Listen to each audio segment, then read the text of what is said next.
What's up, everybody? Back here for episode 38 of the Pitside podcast. This is a super cool episode. It's definitely going to be Roger's favorite episode. We've got ASCS National Tour driver Dylan Westbrook here. We're going to talk to him in just a little bit, so stay tuned. Welcome to the Pitside Podcast, where we discuss the latest news and developments in the Coast to Coast Racing League, as well as other racing news inside and out of iRacing. Here's your host, the A-Let Outlaw, Preston Cranmer, and Roger, the Bassman, Craig.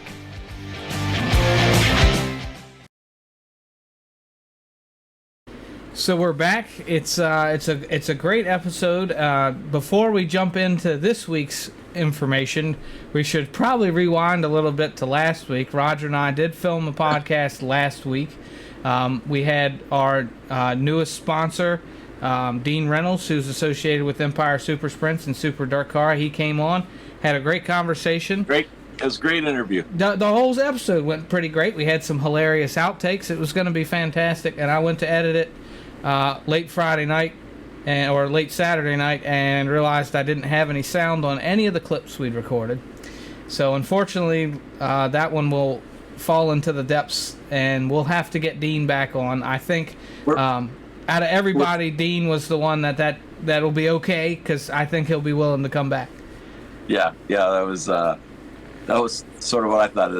If it had to, sorry, Dean, but if it had to happen to anybody, it was best to happen to Dean, because Dean would be willing to come back and talk again. So, so we're really, technically this is episode 39, but we're going with 38 since we didn't publish anything last week. So we apologize. Thanks for sticking with us. Stuff like that's going to happen from time to time. On that note, this is the first week officially that we are, and I've mentioned this a few times in the weeks leading up to our name change, we are officially on Spotify. So if you're listening there, you'll already know that. We're on Apple Podcasts and Google Podcasts. There will be some other platforms popping up, but I think those are the three major ones.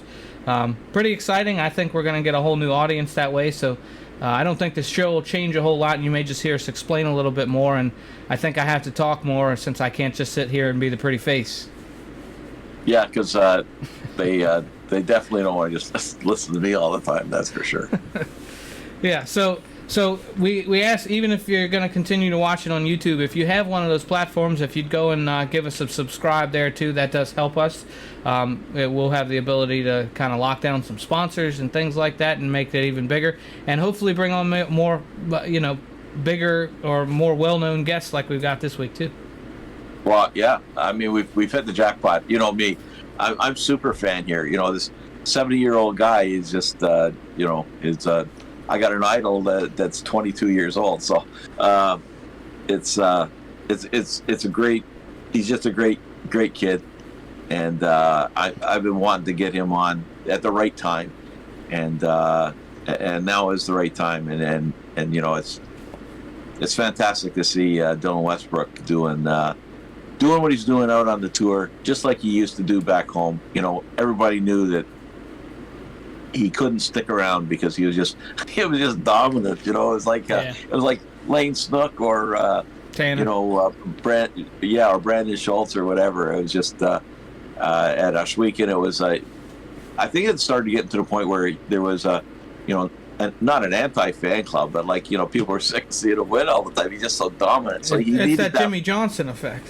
Yeah, he needed that move, to better his skills and get the tougher competition. And that's not to belittle the competition. Ashweekend has some phenomenal drivers, But I'm thinking it's kind of like with Larson when he went back to dirt. I think everybody was just as glad to see him go. Because now they've all got a shot at it, and so it's But anyways, I've been super pumped about this because, and you'll see in the interview, he's just a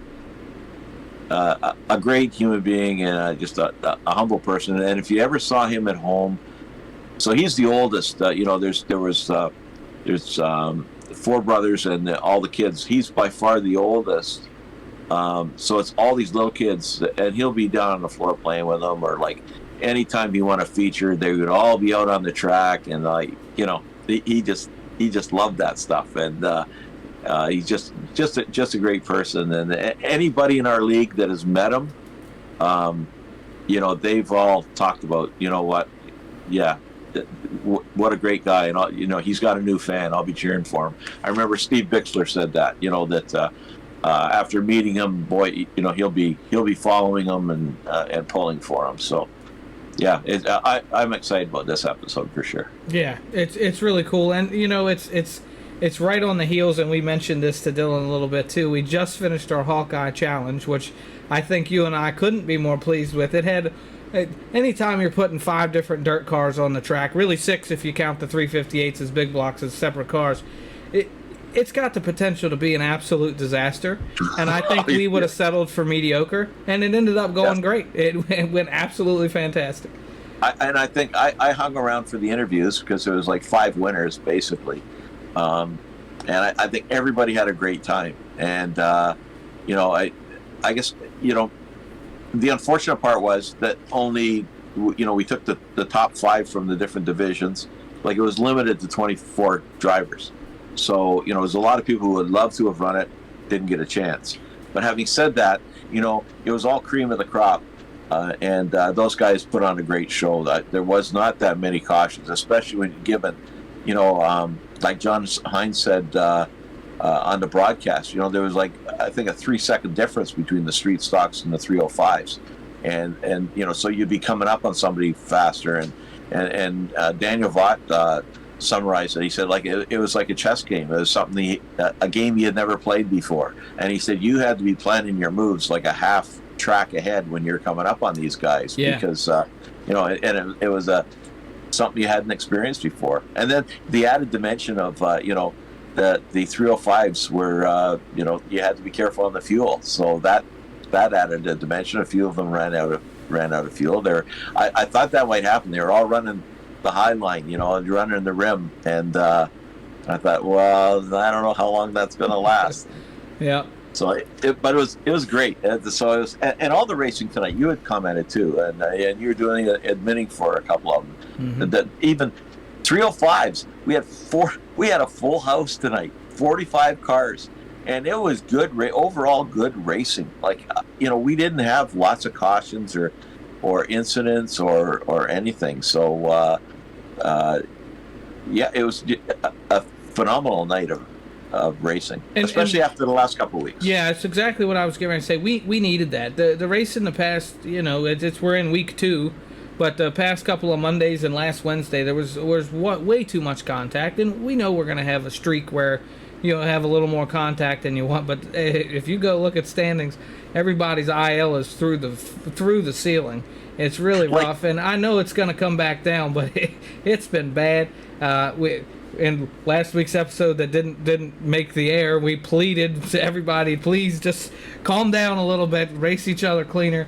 And I guess we'll blame this past Monday on the fact that nobody got to hear that message, I guess. But I think tonight was a trend in the right direction. The midget racing was fantastic. I have to admit, when I'm admitting, sometimes when you get a long run, I get engrossed in the racing. I'll always be a fan first, and a yellow flag comes out, and I'm thinking, oh man, yellow flag, and I forget I'm supposed to be saying something to the drivers. So it was really great. The show was great. Joe did a bang-up job. Joe White, our broadcaster, did a bang-up job announcing the Hawkeye too. I was listening to that in the background. It was all very, very entertaining. It was. He had 5 classes to keep track of, and who was leading each one. And then they started laughing at each other, and it's kind of like, and he was worried he wasn't covering it well enough. And I'm thinking he was killing it. But I bet you he's probably sleeping already. Wore him out. I'm sure it wore him out because there's just so much to keep track of. But And like next Monday night, I don't think anybody in Rebels is eligible to transfer into Renegades because. Yeah. So there's the message. You got to get your IL down. You got to drive a little cleaner, and there's the message, and it'll get through because when people realize that I want to race but I can't transfer to the next division, that hits home. So, anyways. So maybe we should get into this interview, and we'll come back and talk about a few other things, what's going on around the league, and after this interview, because I can't wait for people to see it. Yep, sounds like a plan. Let's talk to him now.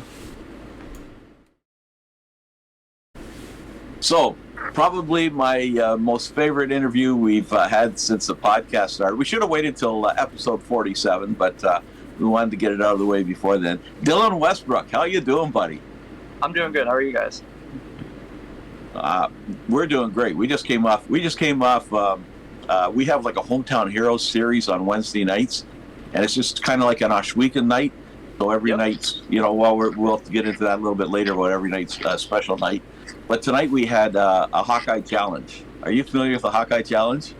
No, not really. So at Boone Speedway, we had 305s, we had Pro Late models, we had dirt modifieds, street stock, and UMP, all on the track at once. It was just like a gong show. So yeah, I bet that was pretty crazy. Oh yeah, it was, and they do that at Boone Speedway like in real life. So. Yeah, Boone does it a little differently, where it's depending on what class you're in, it will restrict the number of laps. We did 50 laps straight up, and I thought it was going to come off like kind of a novelty. The racing was fantastic. It was really cool. Took the 305s probably the first half of the race to work through the field, and then it was awesome. It was really cool. Yeah, it was cool. So, anyways, for those that don't know, other than Dylan's family, which is fairly extensive, I'm his number one fan. So I've known Dylan, I think, probably about when you were 14 and running. How old were you when you ran crates? That's when I started following you. Yeah, that probably would have been right around 14. Yeah. So we're good friends with Dylan's grandparents, and we'd go to the track, and it's Dylan's fault for all this stuff, the whole iRacing and everything else. He got me hooked back up. I was a big racing fan when I was young, and then got to go into Oshweekend and seeing Dylan run, and became a huge fan immediately, and just revitalized that whole thing. So it extended into the whole iRacing thing, and you created a monster, buddy. So it's thanks to you. The other drivers in our league would also agree. Yeah. So you've been running phenomenal. You're running the ASCS National Tour now. I think last time I checked, you were 5th in points or 4th in points overall. Yeah, now I'm up to 4th. I'm pretty sure. 4th, yeah. Yeah. And you're still in the hunt. I mean, you're right in the hunt there. So, but you've just been killing it. I think you've had 5 or 6 podiums before Skagit, and Skagit you had that. Up until like the swing here in Washington, we had I think 4 or 5 races, and we were always on a podium, so it was we were doing real good there. And then we struggled a little bit in our first race in Washington, but then got better, and actually at Skagit got a good 3rd place finish there. So definitely doing pretty good. Yeah, I think you were quick time on the last night, maybe the night before, I can't remember, but. Yeah, you had the podium, and then that piece. But the big one for me was Knoxville, man. Like, nobody can ever take that away from you. When you get old and gray, you can always say, like, I won at Knoxville. You almost won the week before when you finished P2. Yeah, that's good. Like earlier, we always struggled there. Like, we'd go there and not be very good, and then just kept on going there, going back, trying new stuff, and it's really paid off. Even just getting a lot more track time there. But there's the win in Knoxville. It's definitely a huge accomplishment. Like absolutely. Like just like you said, no one can take that away. That's for sure. No, I assume you're going to go back for the Nationals. Yep, that's it's kind of why we've been trying to go there whenever we have a chance, just to get a lot more practice there for the Nationals, and hopefully with how good we've been there lately, going to the Nationals, and keep on going there. Yeah, you got to be coming back with some confidence, if nothing else. Oh yeah, cause that's what even everyone has told me. They came up to not just like win like a normal local race. Like all those guys there at Knoxville, they're like the best of the best for that track. Like it's hard to go in there and just beat those guys. Yeah. No, for sure. And both weeks you were there, you had quick time. So it was a great overall, and it was great. You stole that win, man. That was an awesome race. It reminds me of that time you passed Mac the Man, coming out of turn 4. So a little bit of Dylan's history. So he's been the crate champ, at like similar to a 305 at Oshawegan, but then he was 3-time 360 champion, back to back. Holds the record. Oshawegan's been around for, well, it's the 25th season coming up. It would have been last season, but it's this season. And you hold the record for feature wins, and you did it in 3 years in the 25-year history, and beat a pretty good driver in Glenn Stiers to do it. So that's something to up here. As the years go by, you'll become a legend. If you're not already a legend, man. So it's awesome. But really, really excited about what's coming down the pipe for you, because you've really. That's the Dylan Westbrook we've been watching. What you've been doing the last few weeks. You've I think got some seat time and with those boys, and it's really, really fun to watch. Yeah, that's kind of the newest thing, actually coming out here. Like every race track we've been at, other than just a handful, it's all been like first time ever going to the track. So especially like going like Knoxville now, we've been there quite a few times, and there's a couple other places you ran there about 2 or 3 times. So it's definitely helps out to kind of go to the track, kind of know what you're going to unload with. You're not kind of guessing right off the start. So as more I do it, get more seat time, get used to all these new tracks, and definitely pays off for us. Well, yeah, it has been paying off. That's for sure. So for the folks that aren't familiar with you, give us a bit of background. I was listening to you on another podcast, and I heard that you broke both ankles. I wasn't aware of that. So take us back to how it all started, your whole racing career and all that stuff. Yeah, started out racing dirt bikes, then did that for a while, and think we won a championship or 2 doing that. Then I was talking to about. How old were you then? Oh, that would have been around probably 7, 8 years old. So then when I was like 9, 10 years old, moved up to like the next class of bikes, and we're actually out practicing, just kind of getting ready for the next race, and throttle stuck and had a big accident on the dirt bike, and then spent quite a while in the hospital, and then after that, I think parents kind of lost their nerves, and we took a bit of time off. But then some family members, they were racing go-karts and stuff, so we figured, we'll go watch that. Did that for a few times, and then like, all right, yeah, we should probably try that. So got to try one, then kind of spent, pretty sure it was like that off season, built a go-kart and everything, and first night out, went out, not sure if it's the first race or just a practice night, but something broke in the steering, ended up hitting a big concrete block and broke both my ankles. So that was supposed to be the safer go-kart thing, and that first night it wasn't very safe. But yeah, waited for that to heal up, then continued on doing that. Did all right with that too, and then got the opportunity to race a crate. Then we bought a 600 mini sprint. Did that for a while, then got the opportunity to race a crate sprint car. Did that, then moved up to 360s, and that's where I'm at now. Yeah, it's there's a couple of great stories from you. I think it was your last season at Oshawegan where you broke your arm and went out with a cast and still won that feature. And then later on in that season, you had some sort of a knee. Your knee was swollen up. It was infected or something, and you couldn't move it.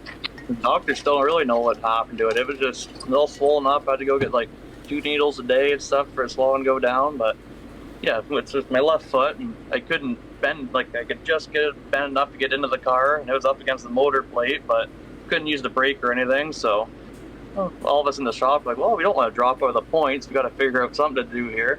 So we had this big bar welded down to the brake pedal, so I pretty much just had a handbrake that I had to pull on to use the brake. and he still won the feature. Unbelievable. Could hardly get out of the car after the race, but he still won the feature. That's wild.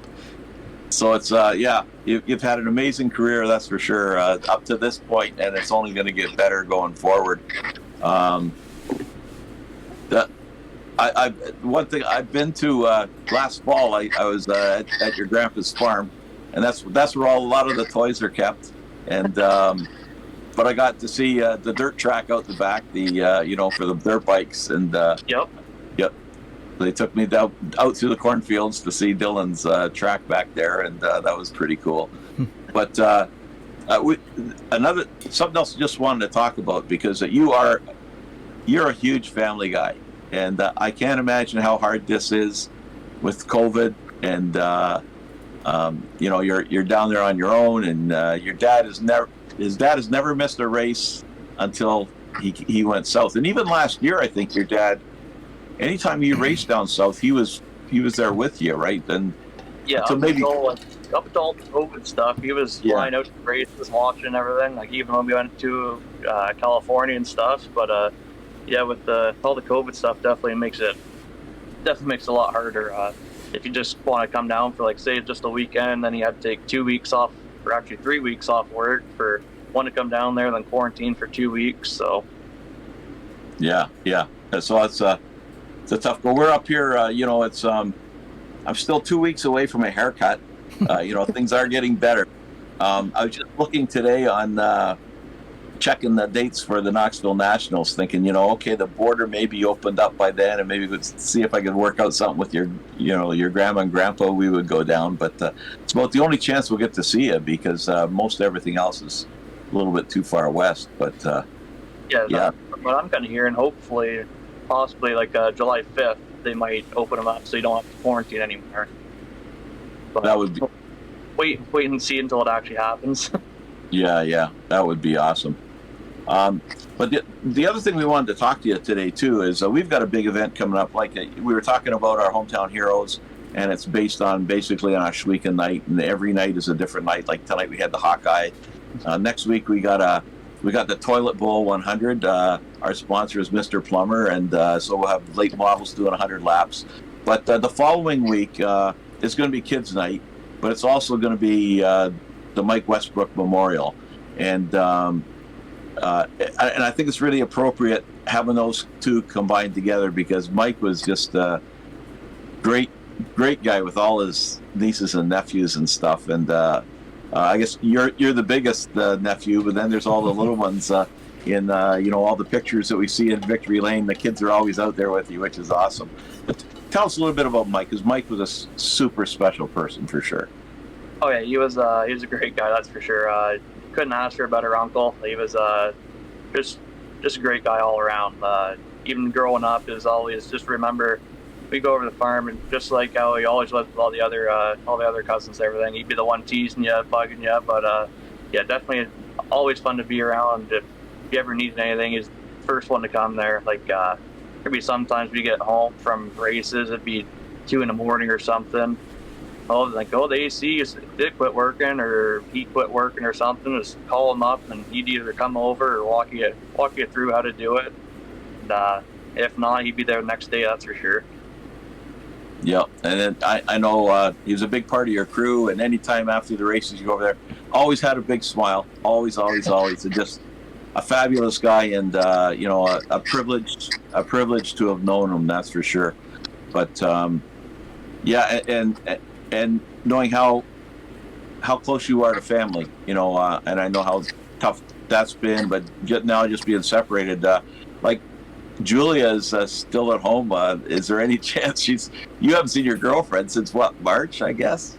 Yeah, we left at the middle of March, and I haven't seen anyone since. So any chance, and did she go back to school? Yeah, she's back in school now, and then she starts her actually in the hospital, I think.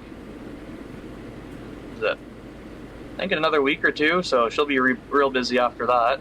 Well, that sucks. I thought maybe she'd have the summer off and she'd be able to come down for a while or something. But yeah, I was kind of thinking that too, and then she told me that. I was like, well, looks like it'll be a couple more days before I see you again. Well, that's yeah. So it's a good thing you got Steve there. Not just Steve's a good substitute, but he is a great crew chief, and Steve's been with you for forever, it seems, at least since Steyer's. Yeah, even before I started racing, we kind of came to help work on sprint cars and everything, and kind of we're almost planning on just helping out like Miles Hill and like the Hills Racing at first, but they had like lots of help and kind of looked over with Glenn and Steve with Glenn Steyer's Racing, and I think there was only Steve and kind of one other guy. So we're like, well, they kind of need our help more, so we started helping them, and yeah, been friends with him ever since. Kind of when I left with Glenn Steyer to go to Hills, he came with me, and yeah, he's been a great help in my career, that's for sure. So, and I wasn't really aware of it, that you were really with Hills before you were with Steyer's. Is that correct? Yeah, kind of like racing go-karts. Like with Hills, I raced one of theirs a few times, and then we kind of owned our own 600. And Glenn, he sponsored me, and so did Miles. He had the trailer, and he kind of said, "Well, if you guys get a car, I'll tow it around for you and do all that." So he was a big help. But even Glenn at that point, he still sponsored me with my my own stuff. So they were both a big help. Yeah. One thing for sure is you have had phenomenal owners, and great support from both Glenn and the Hill family, and you've raced with Alex, I guess, since go-karts. Yeah, ever since go-karts, even when I came out there and watched, I still remember when I was a kid watching like Alex, like before I was even racing, watching her out there, and yeah, for team owners, for me, like I don't think there's too many better team owners I could ask for. That's for sure. They're two great guys, and without them, I definitely would have made it this far. No, and we were talking just before we went live here about Alex has really been doing really well recently. Like she's really been. I think she won the B main there at Skagit, the qualifier. The qualifier, yeah, sorry, yeah, and so she's been doing really, really well too. So it's great to see all of that success. Now, Sam, he doesn't travel with you anymore because he's traveling with. Yeah, now he's running the 410s. I haven't really seen him probably only 2 times this year because he's kind of out doing his own thing, following the 410s. But yeah, I mean, like me and Alex, we still travel around together and like kind of race with each other. But yeah, Sam, he's just kind of doing all the 410 stuff. Last year he kind of did 360 and 410, but this year he's really just focused on the 410s, and it's definitely I think it's been better for him. He's definitely improved a lot out there. Well, yeah, and I lost my train of thought again, Preston.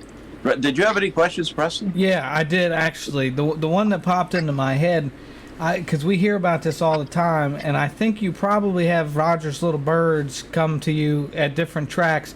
How many times do guys come up to you and go, "Hey, I'm such and such, I know Roger Craig"? Because it can't be 0. I know that. Oh, it's probably happened, I want to say 4 times this year. Yeah. Yeah, everybody in the league knows how big a fan Roger is, and so I don't know if they're trying to earn brownie points or just, whatever, but they'll go up and look for you at the track, try to grab a picture and send it to Roger. It's really funny.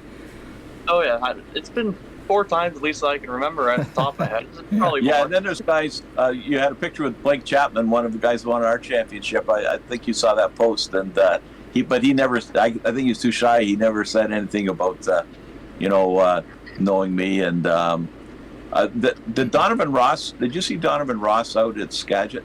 Do you know Don? Yep, you know. Yep. Okay. Yep. Did he say hi for me? Uh-oh. I don't think he might have not have. Well, that's an EOL. Yeah, that's an EOL. I'm taking him out next race then, man. Yeah. I mean, we're still out here for a few more days. He still has a chance. yeah. There you go. Yeah, for sure. But no, it's been great following you, man. And like I say, you've been the old 747. The 7 was for Ted Hogan when I was a fan in 1960. I'm still I got his card over here somewhere from the fan club.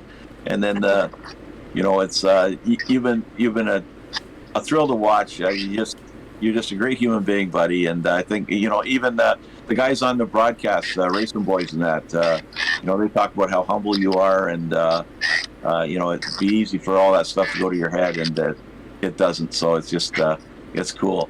But the other night, I know it's funny. It was like 3 a.m, and I'm sending messages out on our on the Westbrook thread, and your dad's right there answering like immediately, right? We may have been the only ones that last until 3 a.m, but it's cool. He's there every minute watching everything that goes on. So, and another one is Stephen Goldner. Do you know Stephen Goldner very well? Not super well, but I've we kind of hung out back at Miles's before when he had like a little party and stuff. Like not super well, but good enough. Yeah. So he's we're always comparing because he's always following you, and no matter whatever we got to subscribe to pick it up, and he's usually the one. I think he knows Alex quite well, so he's always following what's going on. So it's you've got a huge fan club up here that follows you everywhere you go, and even though you're not alone when you're down at the track, you got fans, maybe not in the stands. Well, you do too, because we send a few out. And David Garman, I better have that right. I don't know if it was David Garman. There's a guy in our league, and his grandfather was one of the original announcers at Knoxville. He's in the Knoxville the Sprint Car Hall of Fame. Yep. And he was there at Knoxville, and he was saying, like the kid's stupid fast, right? So that was kind of cool coming from him because he's there all the time, right? So he's in all the races. Yeah. So it's you've got a fan club wherever you go, and lots of people following you, and I want to thank you for coming on, man. And this is hopefully we do it good in a couple of weeks for your uncle, because he was one of the best for sure, and he's still well thought of and not forgotten, that's for sure. So I can't wish you nothing but great luck going forward. I can't wait to see you again and in the flesh and stuff, and buy a few t-shirts and all that stuff. So we got a couple of questions here. So it's usually to do with iRacing. Now we got to get you on one night, maybe a Hometown Heroes night when you're home, and we'll get you out on the track for some special event or something. But I do that for sure. Yeah, and you've been on my rig. That was so the thing about that, Preston, was he came down to try out iRacing, and he got on my rig, and within 3 laps he is turning faster times than I had done in like 6 months or something.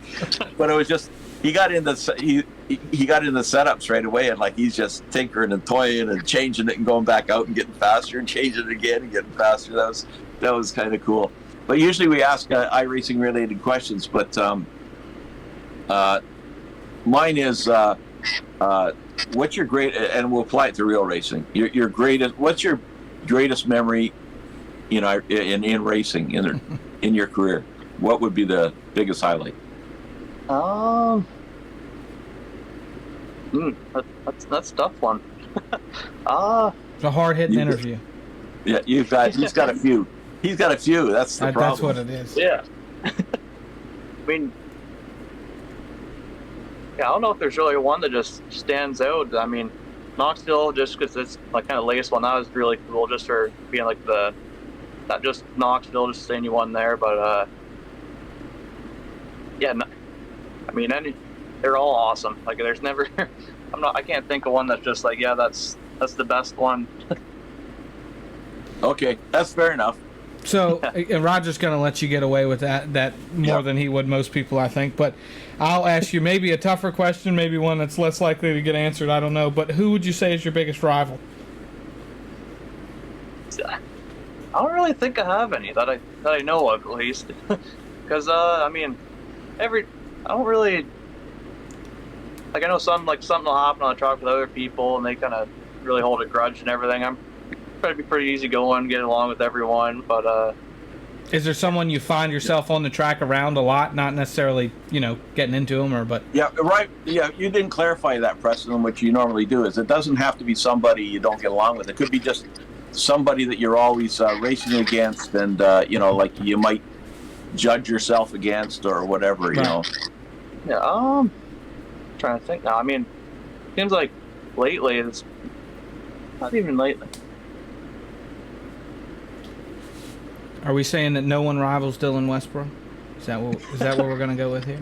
I don't know if I'd say that. Just trying to think. How about oh, and geez, and his name's that's terrible.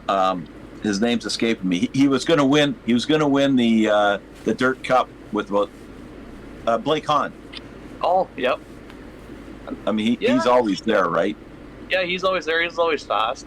Like, yeah. It seems like we got a fair few like heat races together and everything, and then it seems in the future like we've been like racing pretty close to each other most of the time out there. Like we'll start fairly close and end up seeing each other on the track at some point.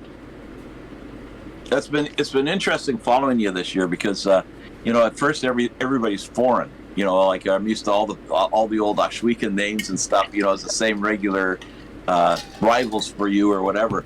But now, you know, like starting to learn these, you know, JJ Heckel and Seth Bergman and Blake Hahn, and now you see these guys. Okay, and I'm saying to Lynn, my wife, you know, that okay, you got to watch this guy and you got to watch this guy. Well, Dylan's in front of them, so. Oh, I got a question for you. So the Australian guy, Scott Zagowski. Well, it sounds like they're saying Magushki, and it says Baguki. Like, it's pretty. As far as I know, it's Zagowski. Baguski. Okay. Yeah. Yeah. I mean, at least unless I'm just saying it wrong all the time when I say his name too. But as far as I know. Yeah, because it was just I was. You know, it doesn't sound anything like it's spelled, but yeah, and he's a you know, a hot foot too. But I thought it was cool at Skagit too that they not only played the Canadian anthem along with the American anthem, but they played the Australian anthem, and I thought that was a real nice touch. Yeah, I thought that was pretty cool too. Yeah. I think that was the first time I've ever heard it too. I didn't really know what it was at first. I kind of thought, I was like, oh yeah, that must be the Australian one. Yeah, and it was the girl. She killed them all. Like, she did a great job. I was really impressed for. You know, it was just in that other podcast you did. They were all talking about how Skagit is. People love going to Skagit because everybody's so friendly. They treat you so great. Yeah, it was a lot of fun down there. That's for sure. And then after the races, especially on the final night, like a ton of fans come down, hang out, like kind of leave the car, unload it for a little bit longer so everyone can check it out and everything. It's definitely a fun like atmosphere around there. So that's awesome, man. Tell us where and when we can watch your race next. What is that? Be the 8th. I almost forget the name of the track now, but it's in Montana. But yeah, it'll be on Racing Boys or Flow Racing. Cool. Yeah, I know we have a lot of guys subscribed to Flow. And then aren't you in Nebraska after that? And then you're down in Arkansas for a few races as well. So, I think. I don't know. I was looking Montana, and then I'm pretty sure there's one in. I could be messing this up a lot, but if I remember right, it's right in Montana, then in Missouri, and then we start that big speed week. It's nine races in 10 days. Cool. So I guess you're probably not driving the truck then. Yeah, me and Steve will keep on taking turns. Then there was talk about someone maybe coming out and helping us too. So yeah, that'd be a big help, even if they just drive the truck or something. Yeah. Well, then I'm just suggesting maybe somebody else puts the track in the GPS that knows where they're going. Yeah. So yeah, just best of luck, man. And those 9 days in out of 10, I'll be watching a lot of TV, I guess. And I'm really kind of hoping it's a long shot, but I'm hoping to see you at Knoxville. Oh, the other question I did have for you though is if we had the Canadian Nationals in the fall, is there any chance you'd be there, or are you stuck to your schedule? I'm pretty stuck to the schedule. I mean, unless something crazy happened for some reason, like that race that Lays Over Top got canceled, I don't think I will be. Yeah, that's too bad. But you know, but I get that. I totally get that. you got to go win that championship. You're Rookie of the Year last year, and fighting for the championship this year. So can't wish you nothing but good luck. You're hot these days, and it's great seeing those podiums because your whole family gets to see you being interviewed and stuff. When you get on the podium, so it's not just little glimpses of building here and there. It's actually get the interviews, which is great. So best of luck in the future, and I really appreciate you taking the time out for us, and we'll be seeing you down the road, buddy. Perfect. Sounds good. Thanks, man. Good luck. Yeah, no problem. Take care, Dylan. Thank you. So that was really cool. I didn't know a lot about Dylan like you do, obviously, before. So he's definitely a really laid back guy. I think you kind of expect that out of dirt guys, but he was kind of a pleasure to get to meet there. Yeah. And yeah, something that I meant to mention too is he's the pride of Canada. Like he is such a great ambassador, for Canada. He's you met him, you're talking to him, and he's just a super person, super friendly. I think back to the Chili Bowl, we didn't talk to him about the Chili Bowl. If he has aspirations, he made it to B Main a few years ago in the Chili Bowl, and he was carrying the Canadian flag. They have the intros, and he was carrying the Canadian flag, so that's kind of cool. Yeah. But just a class guy, and going to a new level, that's for sure. So, but speaking of going to new levels and stuff, we've got this is a new feature we'll be having every week, and following another racing career, we're calling it Connor's Corner. So Connor Ross, everybody knows Connor from our league, and he's been getting into the vintage cars, and was on the track last week, and so we'll be following him every week and seeing what's been happening, how he did, and what's coming up, and keeping tabs on him. Yeah, for sure. And this was something that we didn't know that we were going to be able to pull off this week, so it's going to have worked out pretty well. So we're going to close the show with that here in a few minutes. But another thing that we wanted to kind of point out, because there's a lot of people in our league that will come in and, they run some races and don't get any recognition on a broadcast or whatever the case might be. But we know there's always new people coming in, and we also want to, we have a lot of guys that are friendly guys in the league. So if you run into one of the new guys, we want you to know who those are, so you can kind of be an ambassador, like you're saying, to our league as well. I think the guys that stick around the longest, we typically find out somebody kind of took them under their wing when they first started, whether it was the racing or just getting involved in the league or however that worked. So we definitely want to do that. So I am reading off a list here. I know that's highly unprofessional, so if you see me reading, that's why. But we do have several new members this week. We have Jacob Lassiter, and these guys also, I think all the guys with the challenging names signed up this week, so forgive me if I get one wrong. We have Todd Hyatala.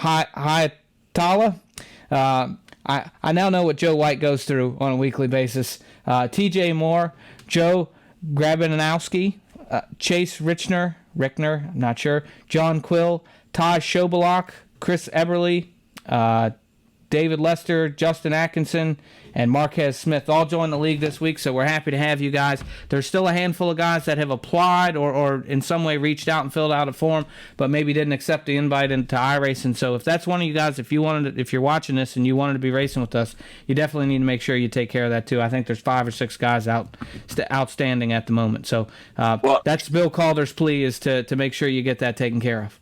Absolutely. And it's interesting because you read those names off. They're all new guys. I saw a bunch on the track tonight. Eberle was out there. I think it was Atkinson. He put a video on Facebook. He got launched in the midget race, and I think he hit the fence all the way down. He made it to the boats, I think. So he had that on. No, I don't even have a list in front of me. So is it Schoblock? I think it was. He was Schoblock is what I'm going with. Yeah, I think he said on the broadcast it was Schoblock. So we'll go with that. But he was looking pretty good out there tonight.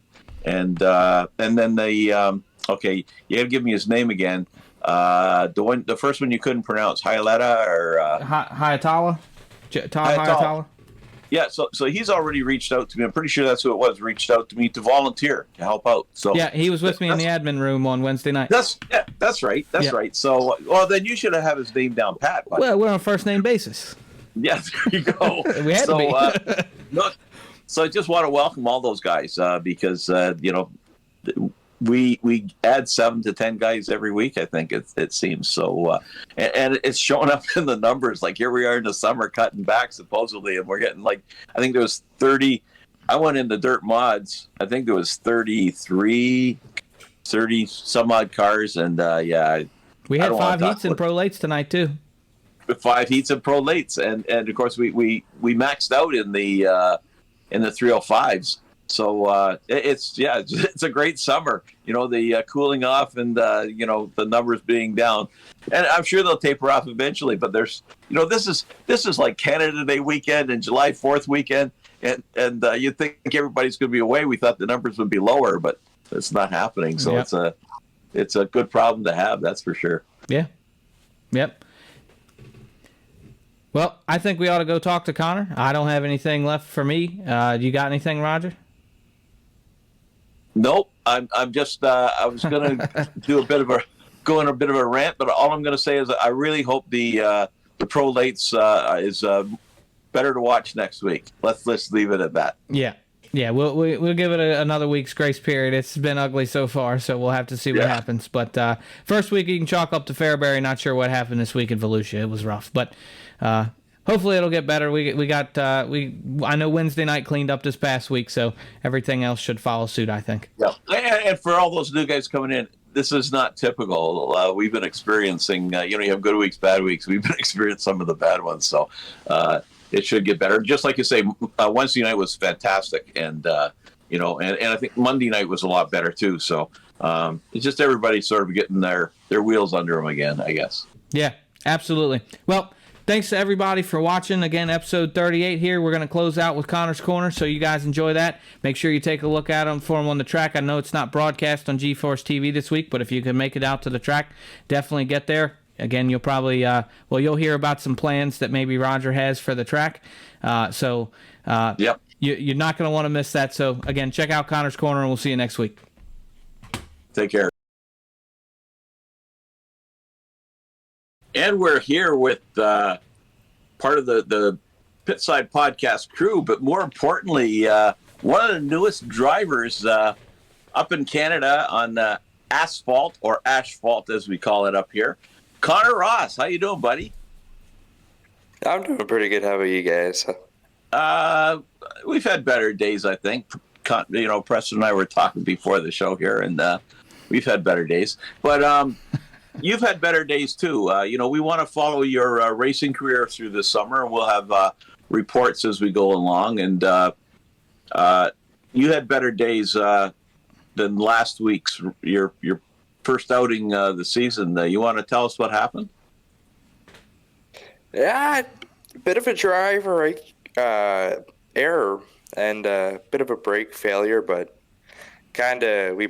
we think we broke the brake balance bar. So what that does is just balances rear and front brake, and we broke that. So when I went into turn 3, I only had front brakes, no rear, and I made a rookie mistake and just a driver error by not take my foot off the brake. So when I had my foot jammed on the brakes and locked up the front tires, I could not turn and smoked the wall. So we snapped the front axle in half, broke a crap ton of things except the shock and springs, which thankful. So we've been working our butts off, my dad and I and Rob Twitchett, and we've been grinding this week to get ready for Saturday. And we're actually headed off to Delaware Speedway with the GeForce TV crew for the APC series and the Quick Superstock series. So we were trying to get the car done for tonight, so we just had a stress-free, so we would have a stress-free Saturday, get the car loaded, but that wasn't the case. So when my dad loads up to go with GeForce Saturday morning to Brighton,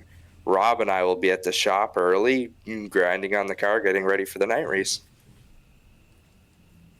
So that's the reality of not having a reset button.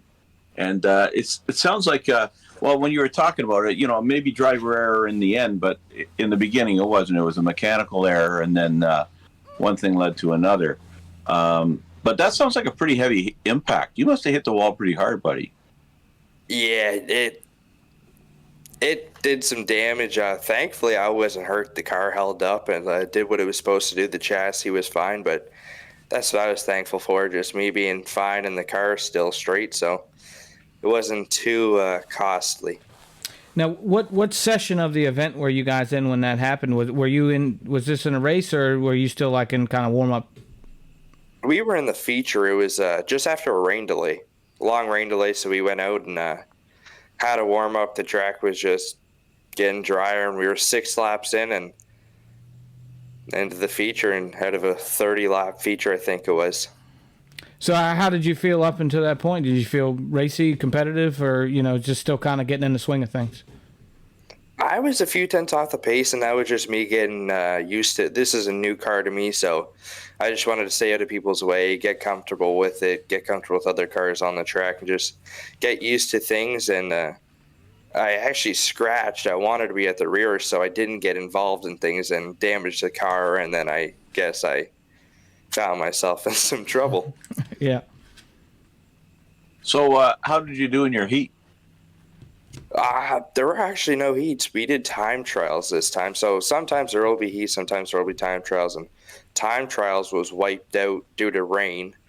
But in practice, they did 30 minutes practice for mini stocks, pure stocks, super stocks, and late models. And we had our 30-minute session. And we actually had rear end problems. Our rear end was offset and it was shifting, so when I'd get on the gas or the brake, I have the same problem, by the way, but anyways, keep going. whenever you got on the gas or brake, it would get loose. You could feel the rear end moving, but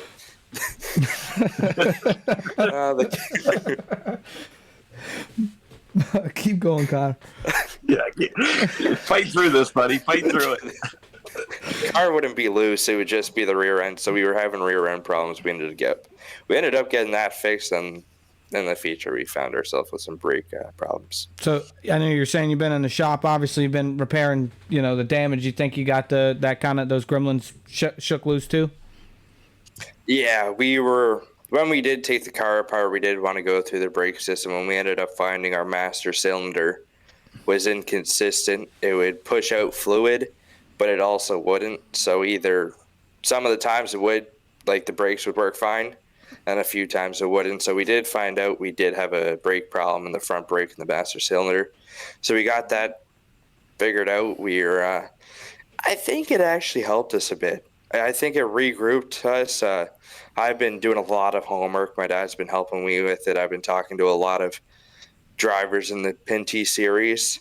So they've been helping me a lot, taking notes and stuff and set up sheets. And it's almost helped me as a driver get focused, learn about the car, learn what it should be doing, what the driver should be doing after each session. So, yeah, it sucked, but it was also a learning curve for me.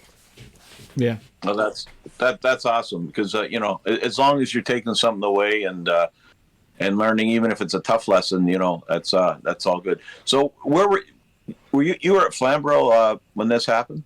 Yeah, we were at Flamboro Speedway, and it's just on the border of Hamilton, Ontario. It's in Flamboro, but really small town. So, and that's where you're going to be again on Saturday, or is it Delaware? No, so Friday is Delaware, but that's with G-Force. Oh, okay. Right. Saturday I'll be at Flamboro. With this series, we just run Flamboro. We're not traveling with the series at all, which is kind of nice. You can just focus on one track, and you don't have to be switching setup each week. Yeah, that's what I was thinking too. And I think last season you were at Flamboro as well. So at least you get that one track. You're getting familiar with all the walls, and you'll know where they all are within a few weeks. But no, it's going to be interesting following you through the season and seeing the continuous improvement. I know I've been a big fan, and I'm going to forget all my names now. Oh my God, 19 for Alan Downey. Alan Downey, yeah, of course. Alan Downey's one of my heroes now that Dylan's gone. The never got in a car, and he's just an officer. And the last last season that Ashwiken was running. It was great watching him. He spent the first few races at the back, and by the end of the year, he was up contending for the feature. So, it's going to be really fun to watch you and watch the improvement through the season. And we're excited for you, buddy. Thank you. Yeah, I'm excited for this season too, and I'm going to go back to that iRacing thing. Last year I was actually faster. My first time in the car, my first few times in the car, I was faster than I was this year. But iRacing helps. It's just not even getting for a feel. It's just where you want to push, when you want to be careful, when you know you're in a dangerous spot, you get yourself out. And I was actually lucky to be on a team with Alan during the Race Rivals Elite Series. He was one of my iRacing mentors, and he's helped me a lot. And he won last season at Merrittville over Darren Dryden, who also helped me a lot. So Those two guys have helped me a lot, and they're going to be some up-and-coming talent throughout the years to come. Yeah, for sure. And I can't wait to see Alan again. His car's looking really sharp. So just a class guy, and looking forward to seeing him on the track. But more importantly, we're looking forward to seeing you on the track, buddy, and wish you the best of luck this coming week. And we'll look for a report next week, and hopefully it'll be a lot more positive results than what you've had. But just best of luck, man. We're pulling for you. Yeah. Good luck, Connor. Thank you. Can I just say one more thing? Thankfully, we're allowed to have 25% capacity in the stand. So if you're in the Ontario region, you're bored Saturday, and you think it's going to be on TV, nope, show up to Flamboro Speedway. And I also have to give a big shout out to Burger Barn, Petro Plus, Ace One Construction, Retail Design Group, and John Carley, and Coast to Coast Racing for putting the league on and everything. Thank you guys for what you do. Yeah, and I appreciate you mentioning the fan capacity. I know Roger was talking about possibly going, and I think there was some talk that he would maybe paint a big 44 across his chest. So if you do go to the track, make sure if you see that, please take pictures and post them to the lounge. I don't want to post that on Facebook. that or you know what would even be better would be put a 4 on each cheek of my ass and just do a flash as you go by. That would probably buy you another wall. I've hit both of the walls at Flamboro, so I don't need any more. No, so I was we were talking just before we came on air here that I was talking about going to Flamboro, and then I was kind of looking at the forecast. It looked a little iffy the other day, and I thought, well, maybe I'll watch it on GeForce TV. But then you just told me it's not on GeForce TV, so now I got to rethink everything again. Because I know if Dylan is racing, that'll be a late night thing. I could probably get home in time to see that. So might see you out there, buddy. That's I've reworked my whole schedule now in my head. Just now that I can't watch it on TV. So if I'm there, you'll see me. You'll know I'm there with the 44 on my chest. Well, I'm glad it's going to be on your chest and not somewhere else. Yeah, right. Yeah. I think we need to end that part of it now. So yeah. Good luck again, Connor, and I'm sorry if you have to see that. Yeah. Thanks, buddy. Good luck, buddy. We're pulling for you, man. Thanks for watching, and join us next week for another episode of the Pitside Podcast.